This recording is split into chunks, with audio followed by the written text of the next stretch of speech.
Два батареи. Залпом. 330. Winter weather will not deter the Ukrainian counter-offensive against Russian troops, the Institute for the Study of War has said in its latest assessment.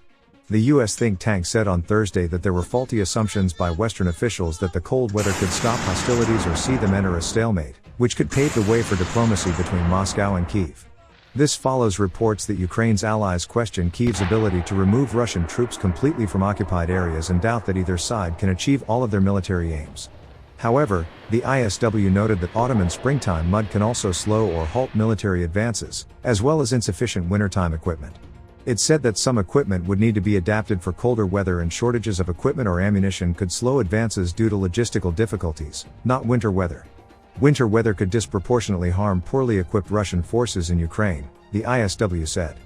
But well-supplied Ukrainian forces are unlikely to halt their counteroffensives due to the arrival of winter weather.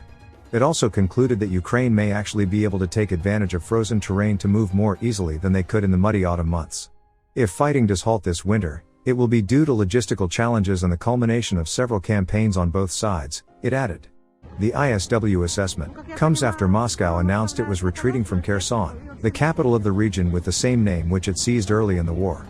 Glenn Grant, a security consultant with the Baltic Security Foundation, said the winter would favor Ukrainian troops if they continued their counteroffensive, partly because Russia's forces had lost all their leadership.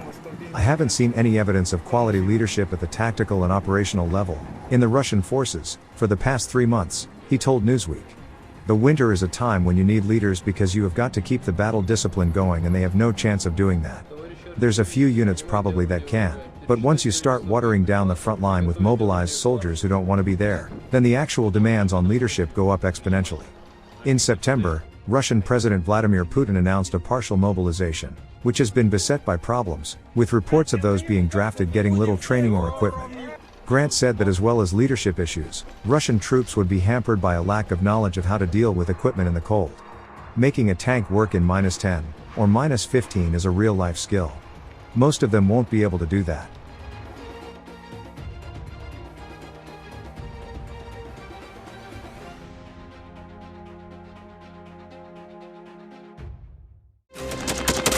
Thanks for watching, and don't forget to subscribe. Also, if you want to support Warthog Defense, please become our member and get early access to new videos, exclusive members-only videos, and become administrator in comment section. The membership link is in the description. Rescues every day. We had a guy last week at 6 rescues in 6 days. You know, he's doing the job every day.